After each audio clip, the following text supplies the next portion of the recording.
নাগরিক কমিটি আপনার কিসের উপদেশ? কার উপদেষ্টা? বাইডেনের? জনগণের উপদেষ্টা বানানো হয়েছে। জনগণের কথায় টয়লেটে যাবেন, জনগণের কথায় মুতবেন, জনগণের কথায় হাঁকবেন, জনগণের নির্দেশ মানবেন। এই হচ্ছে জনগণের উপদেষ্টা। যদি তা না করেন তাহলে থাকতে দিব না। 111-এর আর্মি সরকারের কলেজে আমরা ছেড়েছি আমরা।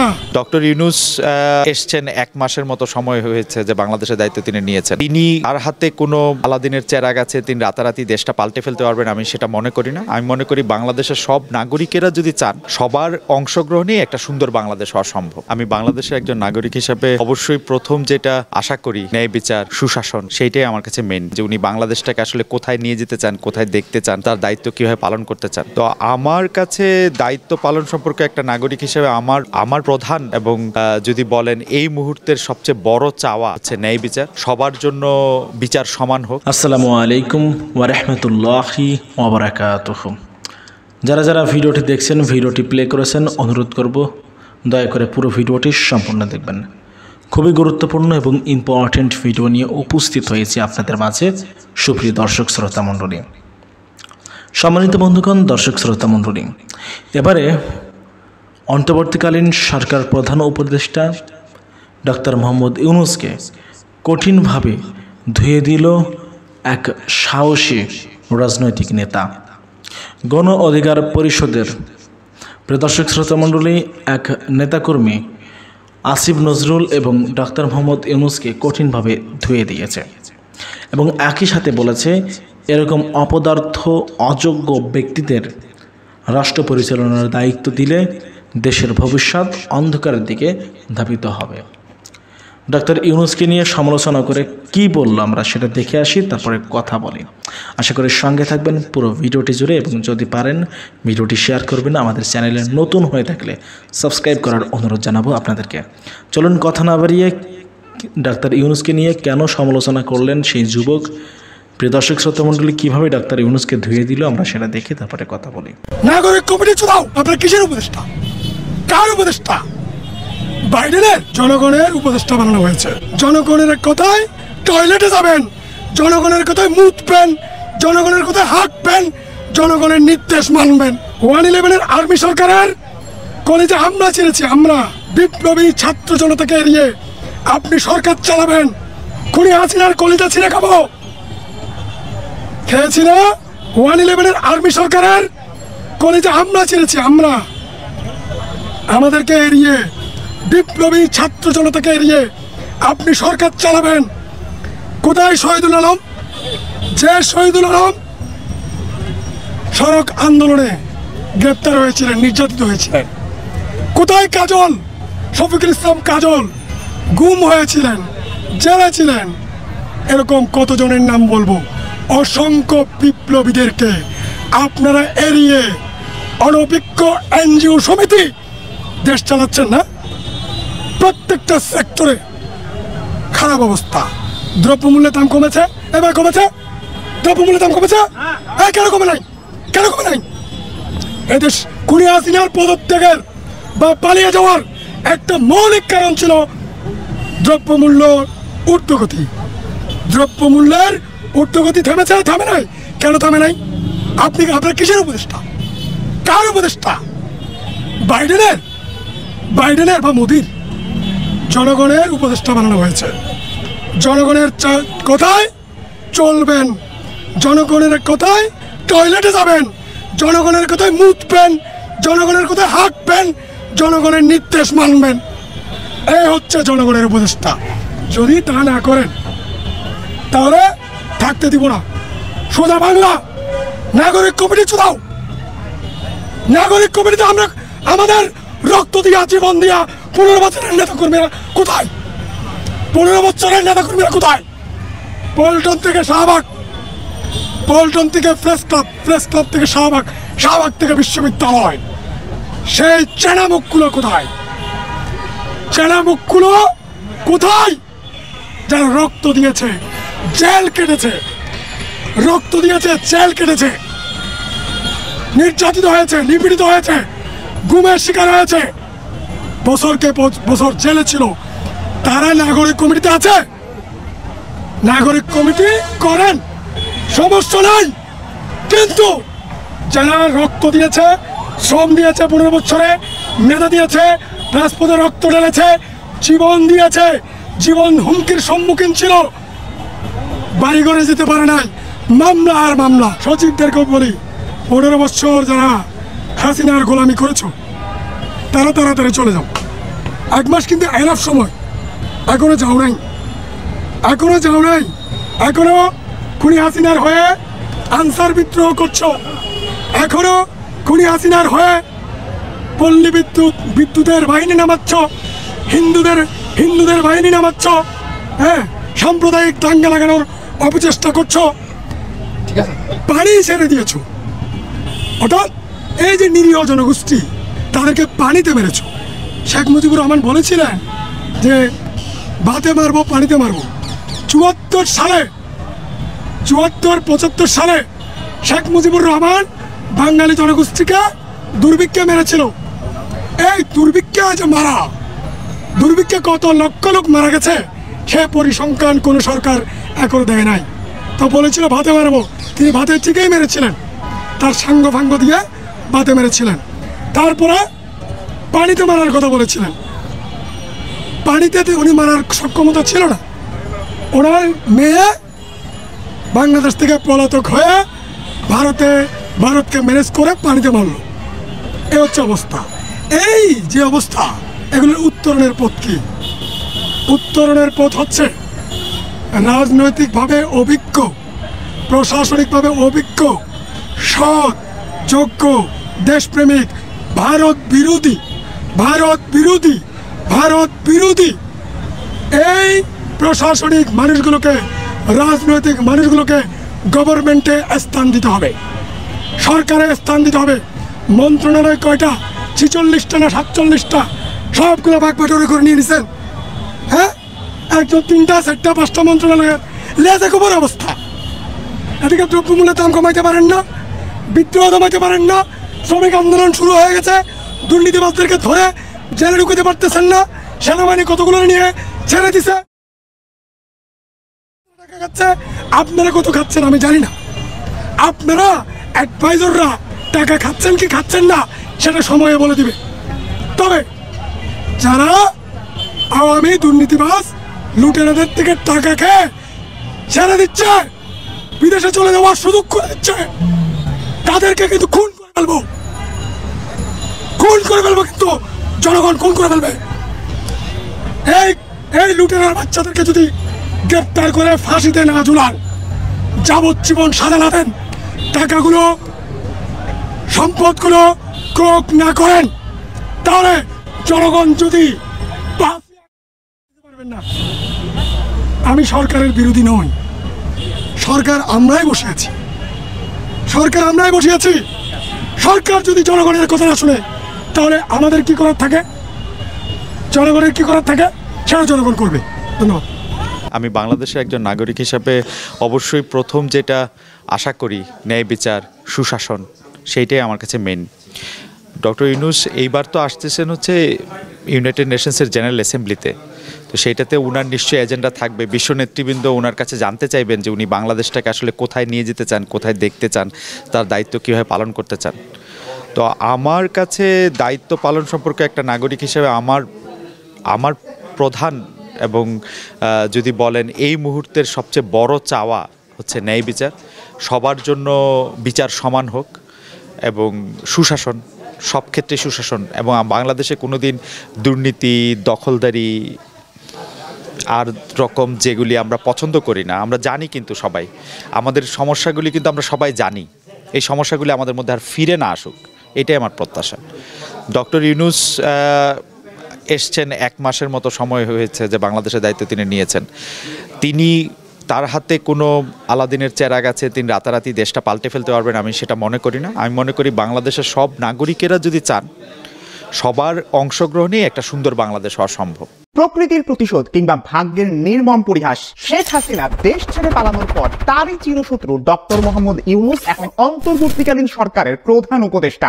যেই ডক্টর ইউনূসের জনপ্রিয়তা নিয়ে হাসিনা সব সময় ভয় থাকতেন, যাকে নিয়ে কানাডার ক্লাস 7 এর হাই স্কুল লেভেলের বইয়ে অধ্যায় আছে, যাকে নিয়ে হার্ভার্ড ইউনিভার্সিটির বিখ্যাত অধ্যাপক নিকোলাস গ্রেগরি ম্যানকিউ তার লেখা ম্যাক্রো ইকোনমিক্স বইয়ের মধ্যে কথা লিখছেন, যেটা কিনা ঢাকা বিশ্ববিদ্যালয়ের অর্থনীতি বিভাগ সহ বিশ্বের বিভিন্ন বিশ্ববিদ্যালয়ে পড়ানো হয়। নতুন থেকে পুরাতন, অর্থনীতিবিদ থেকে রাজনীতিবিদ, বাংলাদেশ থেকে আমেরিকা, কোথায় নাই এই ডক্টর মোহাম্মদ ইউনূস। তবে আজকের ভিডিওতে আমরা শুধুমাত্র তার ভালো কথাগুলোই বলবো না, ওনার কর ফাঁকি, শ্রম আইনে মামলা কিংবা গ্রামীণ ব্যাংকের এগেইনস্টে যত অভিযোগ আছে, ডক্টর ইউনূসের পক্ষে বিপক্ষের সকল মতামত নিয়ে আমরা আজকের এই ভিডিওতে আলোচনা করব। তো চলুন শুরু করা যাক।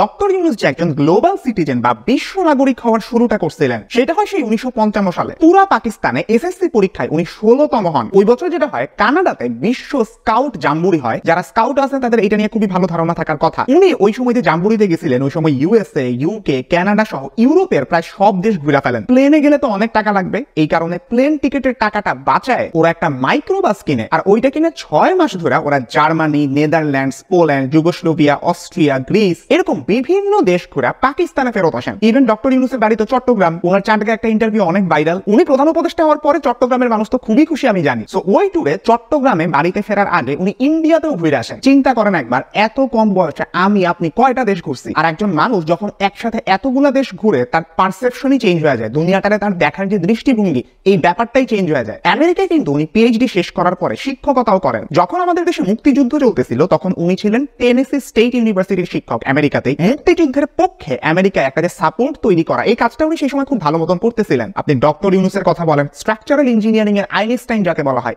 FR খান, উনি সহ অনেক প্রবাসী বাঙালিরা মিলে বাংলাদেশ ডিফেন্স লীগ গঠন করে। এন্ড এইটার মাধ্যমে আপনি অস্ত্র সহায়তা বলেন, জনমত গঠন বলেন, এই কাজগুলো ওরা করতেছিলেন। একটা ইন্টারেস্টিং ফ্যাক্ট, ইসরায়েল কিন্তু ওই সময় বাংলাদেশকে অস্ত্র দিয়ে সাহায্য করতে চাইছিল, এন্ড ওরা এই জন্য বাংলাদেশ ডিফেন্স লীগের সাথে যোগাযোগ পর্যন্ত করে, বিনিময়ে বলছিল তোমাদের ইসরায়েলকে স্বীকৃতি দিতে হবে। ডক্টর ইউনূসরা এটাতে রাজি হন নাই। ওই সময় ভারতের সাথে যোগাযোগ করা, অস্ত্র সংগ্রহ করা, পাকিস্তান হাই কমিশনে যেসব বাঙালি কর্মকর্তারা আছেন তাদেরকে নিরাপদে সরায় রাখা, এইসব অনেক কাজের সাথে ডক্টর ইউনূস জড়িত ছিলেন। এখন 1972 সাল, যুদ্ধ শেষ, আমেরিকায় শিক্ষকতা ছাইরা দিয়ে ডক্টর ইউনূস যুদ্ধ বিধ্বস্ত বাংলাদেশের মধ্যে চলে আসেন আর চট্টগ্রাম বিশ্ববিদ্যালয়ের অর্থনীতি বিভাগের প্রধান হিসেবে সর্বোচ্চ বেতনে যোগ দেন। 1974 সালে যখন দুর্ভিক্ষ হয়েছিল, উনি খাদ্য উৎপাদনে অনেক জোর দিছিলেন। চট্টগ্রাম বিশ্ববিদ্যালয়ের ক্যাম্পাসের আশেপাশে যে পতিত জমি আছে, উনি এখানে চাষাবাদ করার প্রস্তাব দেন। স্থানীয় এমপির সাথে রীতিমতো যুদ্ধ করে একটা ডিপ টিউবওয়েল বসান, কিন্তু পরে দেখা যায় মেশিনের ভাড়া পরিশোধ, পানির লাইন পাওয়া, এইসব গ্যাঞ্জামের কারণে চাষ আবার বন্ধ হয়ে যায়। পরে উনি নিজ খরচে জমি চাষের ব্যবস্থা করে দেন। উনি 60 একর জমিতে নবযুক্তে ভাগা খামার গড়ে তোলেন। তবে এত সব কিছুর পরে উনি ডিরেক্টলি বুঝতে পারেন এইসবের মাধ্যমে শুধু জমিওয়ালা যারা আছে তাদেরই লাভ হইতেছে,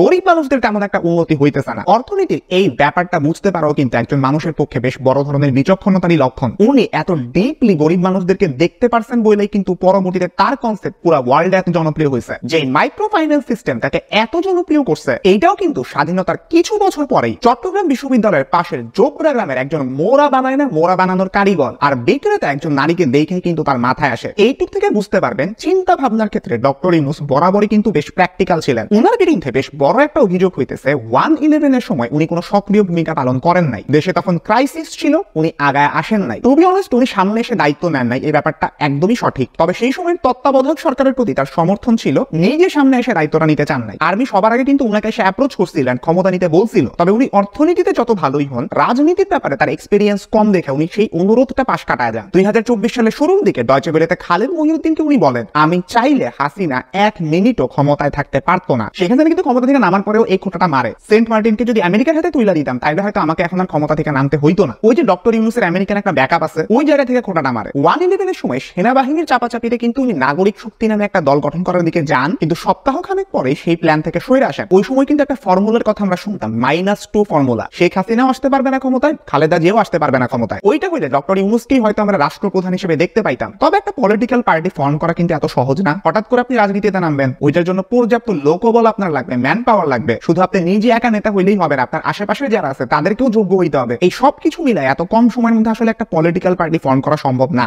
সো ডক্টর ইউনূসের ওই চ্যাপ্টারটা ওইখানে শেষ। কিন্তু চিন্তা করেন, আজকে 17 বছর পর একটা নাটকীয় মুহূর্ত মুহূর্তের মাধ্যমে তাকে কিন্তু আবার রাজনীতিতে আসতেই হইল। যেই রাজনীতিতে আসার জন্য তার তেমন একটা আগ্রহ ছিল না। Game of Thrones, house of the dragon প্রত্যেকটার মধ্যে একটা কনসেপ্ট খুব জনপ্রিয়। যেই রাজা নিজের থেকে রাজার মুকুট হাতে পাইতে চায় সে আসলে কোনো সত্যিকারের রাজা না। সত্যিকারের রাজার কখনো মুকুটের লোভ থাকে না। ডক্টর মোহাম্মদ ইউনূস হয়তো আমাদের সেই রাজা হয়ে আসছেন। এখন আসেন তার বিরুদ্ধে অভিযোগগুলোকে কি সেটা নিয়ে আলোচনা করি। আমি নিজে কিন্তু ক্লাস 5 থেকে বিতর্ক করি। ক্লাস 5 মানে হইতেছে সেই 2007 সাল। ওই সময় বিতর্কে ক্ষুদ্র ঋণ, এই যে কনসেপ্ট আছে মাইক্রো ক্রেডিট, এইটার পক্ষে বিপক্ষে মতামত নিয়ে বেশ ভালো ধরনের বিতর্ক হইতো। এন্ড এই টপিকটা তখন বেশ জনপ্রিয় ছিল। এই কনসেপ্টটা তো জানেন ডক্টর মোহাম্মদ ইউনূস আনছিল। ক্ষুদ্র ঋণের সবচেয়ে বড় ঝামেলা আমরা তখন যেটা আলোচনা করতাম, প্রচন্ড গরিব মানুষকে আপনি যখন টাকা ঋণ হিসাবে দেন, অনেক সময় তারা এই টাকাটা কোনো ইনভেস্টমেন্টের মধ্যে খরচ করে না, বিনিয়োগ করে না। আপনি যদি একটা টাকা ঋণ নিয়ে ওইটা দিয়ে গরুর খামার করেন, মুরগির খামার করেন, এটা থেকে আপনি লাভ পাবেন, তাইলে আপনি ঋণের টাকাটা পরিশোধ যেমন করতে পারবেন, আপনি যে লাভটা পাইতেছেন ওইটা দিয়ে আপনি পরবর্তীতে ব্যবসা আরো ইনভেস্ট করতে পারবেন। এবার টাকা দিয়ে আপনি আরো টাকা জেনারেট করবেন। তবে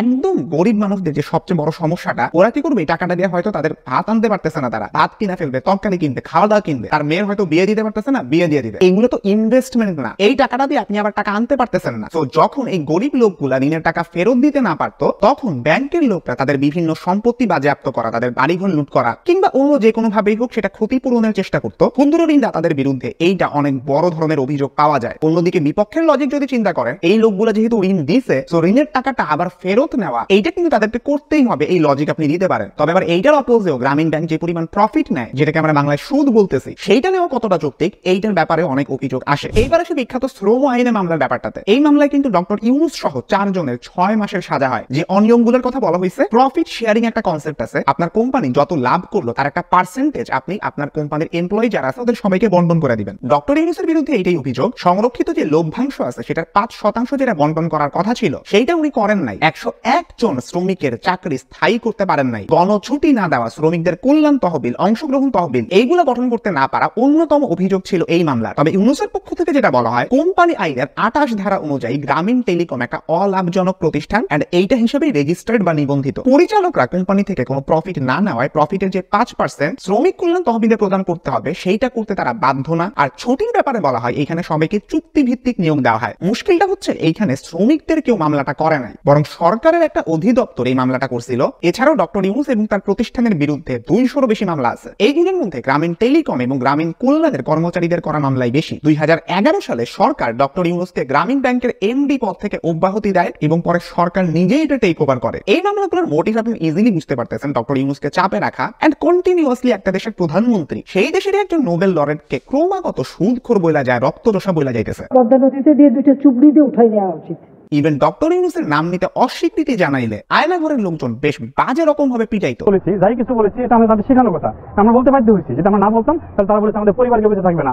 ডক্টর ইউনূসের বিরুদ্ধে কিন্তু গ্রামীণ টেলিকমের 26 বছরের কার্যক্রমটা যখন চলছিল, এই পুরো লম্বা সময়টাতে ডক্টর ইউনূস 15 থেকে 25% পর্যন্ত কর ফাঁকি দিয়েছেন বলে অভিযোগ আছে। একটা হিসেবে আপনাদেরকে বলি, ডক্টর ইউনূসের মূল যে ব্যক্তিগত অ্যাকাউন্ট আছে 2000 থেকে 2023 সাল পর্যন্ত এই অ্যাকাউন্টে রেমিটেন্স আসছে 118,27,76,368 টাকা। এই টাকার মধ্যে শুধুমাত্র 111 সরকারের সময়ে রেমিটেন্সের এই টাকার বেশিরভাগটা আসছে 47,89,96,652 টাকা। এই যে এতগুলা টাকা উনি 111 সময়ে পাইছেন, তার বিরুদ্ধে এইটাই অভিযোগ বিদেশ থেকে টাকা আইনা উনি রাজনৈতিক দল করতে চাইছিলেন। ওই সময় তো ওই যে নাগরিক শক্তি ওই রাজনৈতিক দলটা করার জন্য চেষ্টা করতেছিলেন। আপনি পলিটিক্যাল পার্টি করতে গেলে বিদেশ থেকে টাকা যদি আপনি নেন, তাহলে মানুষ এই কোশ্চেন স্বভাবতই করবে, আপনি কি আসলে তখন যেই দেশ থেকে টাকা আসছে ওই দেশকে কোনো অন্যায্য সুযোগ সুবিধা দিতে যাইতেছেন? যেমনটা আমরা শেখ হাসিনার সরকারকে দেখছি, ওরা ভারতকে একদম তুমুল ভাবে অযাচিত অনেক সুযোগ সুবিধা দিতেছিল। ডক্টর ইউনূসের বিরুদ্ধে কিন্তু বিদেশ থেকে টাকা আইনা নিজের রাজনৈতিক দলের মধ্যে ঢালার একটা অভিযোগ সেই 111 সময় ছিল।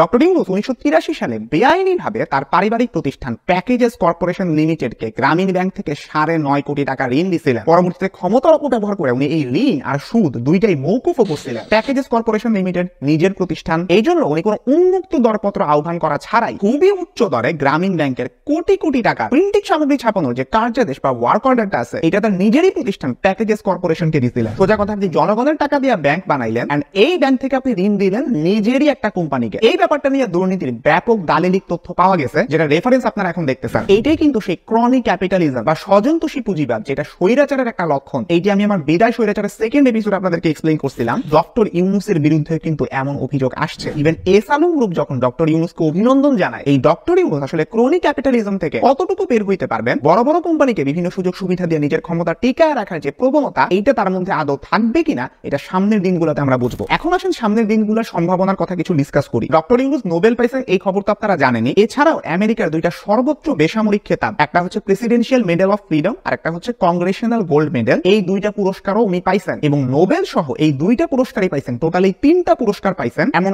আরো দুইজন মানুষের নাম যদি আপনাদেরকে আমি বলি, একজন হইতেছেন নেলসন ম্যান্ডেলা আর একজন হচ্ছেন মার্টিন লুথার কিং জুনিয়র। বুঝেন কোন লেভেলের বৈশ্বিক নেতাদের সাথে সেম মর্যাদার পুরস্কার উনি পাইছেন। এই যে 2024 সালের প্যারিস অলিম্পিকটা হইতেছে, এখানে ডক্টর ইউনূসের সামাজিক ব্যবসার যে মডেলটা আছে এইটাকে কিন্তু থিম করা হয়েছে। অলিম্পিক আয়োজনের যে দায়িত্ব এটা শুধুমাত্র 2টা বা 3টা প্রতিষ্ঠানের হাতে দেওয়া হয় নাই, কয়েকশো ক্ষুদ্র ব্যবসায়ীর মধ্যে এটা বন্টন করে দেওয়া হয়। এতে করে অল্প কয়েকটা প্রতিষ্ঠান লাভের গুড় পুরাটা খাইতে পারবে না, কয়েকশো ছোট ছোট প্রতিষ্ঠান এইভাবে মাথা তুলে দাঁড়ানোর শক্তি পায়। এইটা থেকে আপনারা বুঝতে পারেন ডক্টর মোহাম্মদ ইউনূসের ইনফ্লুয়েন্স বা প্রভাব কিন্তু অনেক বিশাল। তবে তার সামনে অন্তর্বর্তীকালীন সরকারের প্রধান হিসেবে বেশ বড় কিছু চ্যালেঞ্জ আছে। রেডিমেড গার্মেন্টস ইন্ডাস্ট্রিতে কিন্তু আন্দোলনের একটা ধাক্কা লাগছে এন্ড অনেক অর্ডার বাতিল হয়ে গেছে। তবে উনি যেহেতু নিজে একজন অর্থনীতিবিদ আর অর্থ উপদেষ্টা হিসেবে বাংলাদেশ ব্যাংকের সাবেক গভর্নর সালেউদ্দিন আহমেদকে উনি সাথে নিছেন, আশা করা যায় এই সংখ্যা কাটানোতে ওনারা দুইজনই খুব ভালো কাজ করবে। তবে একটা বড় ভয় হইতেছে, বাংলাদেশ যদি আইএমএফ এর কাছ থেকে অনেক বড় বড় লোন নিতে থাকে, আপনারা সবাই জানেন আইএমএফ কিন্তু শুধুই লোন দেয় না, সাথে অনেকগুলো শর্ত দিয়ে দেয়, এতে করে বাংলাদেশ আরো বড় ঝামেলায় পড়তে পারে কিনা এই চিন্তাও কিন্তু অনেকে করতেছেন। বিচার বিভাগের ক্ষেত্রেও কিন্তু প্রভাবটা খুব স্পষ্ট। প্রধান বিচারপতি সহ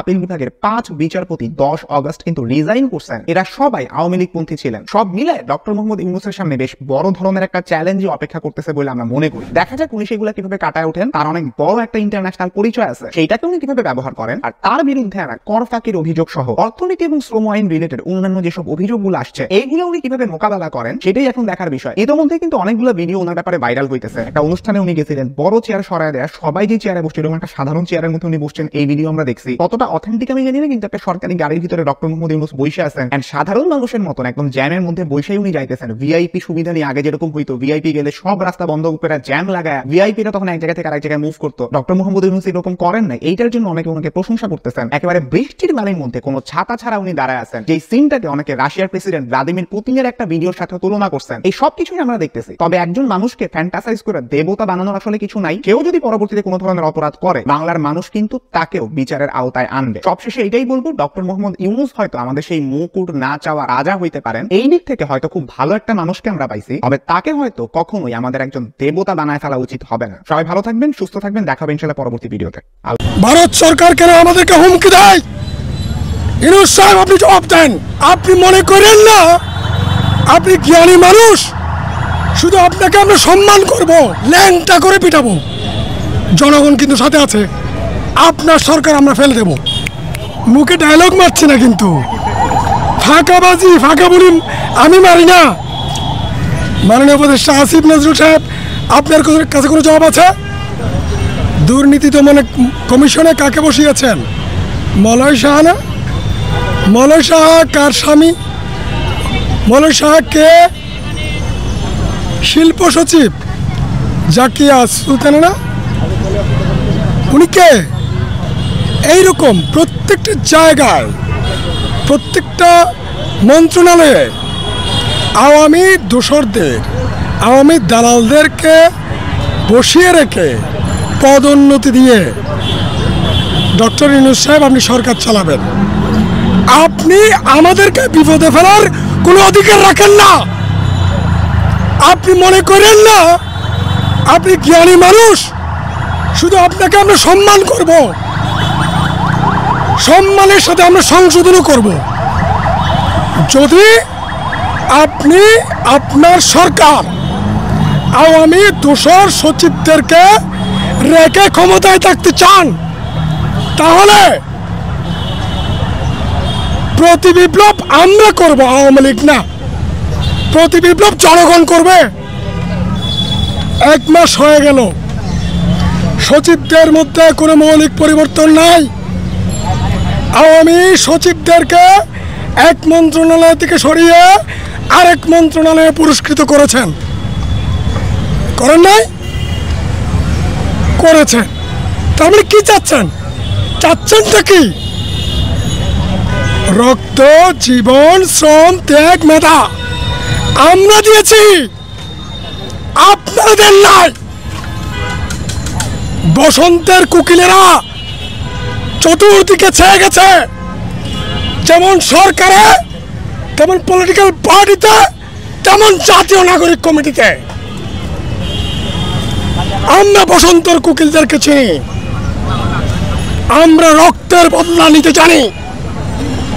সাবধান হয়ে যান। বৈষম্য বিরোধী ছাত্র আন্দোলন কোথায় কি করছেন, কিভাবে সরকার চালাচ্ছেন? মানুষ রুষ্ট, মানুষ ক্ষুব্ধ। প্রত্যেকটা সময়ে যখন তত্ত্বাবধায়ক সরকার আসে, এক সপ্তাহের মধ্যে বাংলাদেশ ঠিক হয়ে যায়। 1 মাস হয়ে গেল, এখনো বাংলাদেশ কেন ঠিক হলো না? কেন ভারত সরকার কেন আমাদেরকে হুমকি দেয়? ইউনূস সাহেব, আপনি জবাব দেন। কেন ভারত সরকার এখন আমাদেরকে চোখ রাখায়? কেন ভারত সরকার প্রতিরক্ষা বাহিনীর ভয় লাগায়? কেন রাজনাথ সিং কুকুরের বাচ্চা বাংলাদেশের দিকে আঙুল তুলে? ইউনূস সাহেব, আপনার কাছে কোনো জবাব আছে? মাননীয় উপদেষ্টা আসিফ নজরুল সাহেব, আপনার কাছে কোনো জবাব আছে? আপনি এসে বলে দিলেন আওয়ামী লীগকে আমি স্পেস দেব। সাখাওয়াত সাহেব বলে দিলেন আওয়ামী লীগকে স্পেস দেব। কি এগুলো? কি জনগণ আপনাকে ক্ষমতা দিয়েছে? আওয়ামী লীগকে স্পেস দেওয়ার ক্ষমতা আপনাকে দিয়েছে? আপনাদেরকে দিয়েছে? দেয় নাই। তাহলে আপনি কে? আওয়ামী লীগকে আপনি আওয়ামী লীগের খুনের বিচার, আওয়ামী লীগের যে গণহত্যা, বিডিআরের গণহত্যা, সেনাবাহিনীর গণহত্যা, হেফাজতের গণহত্যা, সারা 15-16 বছর ধরে যে খুনগুলো হয়েছে, 24-এর যে ছাত্র জনতার গণহত্যা হয়েছে, সেগুলাতে ফাঁসিতে না লটকিয়ে আপনি আওয়ামী লীগকে স্পেস দিবেন আর আমরা বসে থাকবো, আঙুল চুষবো? আপনার মনে রাখা উচিত, আপনাদের মনে রাখা উচিত, ভারতের সরকারে বসে ভারতের যারা দালালি করছেন, আওয়ামী লীগের যারা দালালি করছেন, ল্যাংটা করে পিটাবো। জনগণ কিন্তু সাথে আছে। জনগণ, পুরা জনগণ ওয়াচ করছে আপনাদেরকে। যে বা যারা সরকারের ভিতরে থেকে জনগণের, ছাত্র জনতার রক্তের উপর দাঁড়িয়ে ক্ষমতায় আসছেন, তারা যদি মনে করেন আওয়ামী লীগের গণহত্যাকারীদেরকে ফাঁসির কাস্টে না ঝুলিয়ে আওয়ামী লীগকে স্পেস দিবেন, যদি মনে করেন যে সব সচিবেরা এই গণহত্যায় জড়িত ছিল, এই 16 বছরের দুঃশাসন ফ্যাসিবাদ কায়েম করেছে, তাদেরকে রেখে আপনি সরকার চালাবেন, আপনার সরকার আমরা ফেলে দেব। আপনার সরকার ফেলে দিতে আমাদের বেশি কিছু লাগবে না। প্রয়োজনে রাজনৈতিক দলগুলোকে নিয়ে মোর্চা করে এই সরকার ফেলে দেব। সোজা কথা, সোজা বাংলা, মুখে ডায়লগ মারছি না, কিন্তু ফাঁকা বলি আমি মারি না। সম্মানিত দর্শক শ্রোতা মণ্ডলী, আপনারা দেখতে পারলেন। এখন আপনাদের যদি কিছু বলার থাকে অবশ্যই কমেন্ট করবেন, অবশ্যই আপনারা আপনাদের মতামত জানাবেন, আপনারা বলবেন আপনারা কি বলতে চান, কি বলতে ইচ্ছুক আপনারা। প্রিয় দর্শক শ্রোতা মণ্ডলী, আজকে আপনারা দেখতে পারলেন যে আমাদের এই প্রিয় ভাই যে কথাটি বললেন ডাক্তার মোহাম্মদ ইউনূসকে নিয়ে, সে কথাটি আমাদের সকলের বিষয় বলবো, আপনাদের কি মত থাকবে।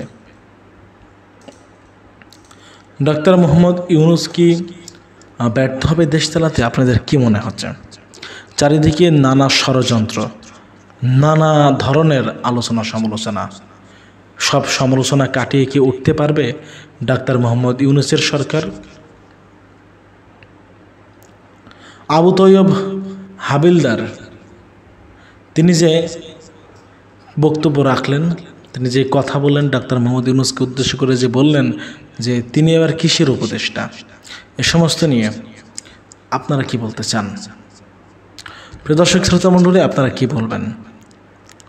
দ্রব্যমূল্যের দাম কমাতে হবে, ডাক্তার মোহাম্মদ ইউনূসের প্রতি আহ্বান যে মানুষের স্বস্তি ফেরাতে হবে। ভালো থাকবেন, সুস্থ থাকবেন, আল্লাহ হাফেজ।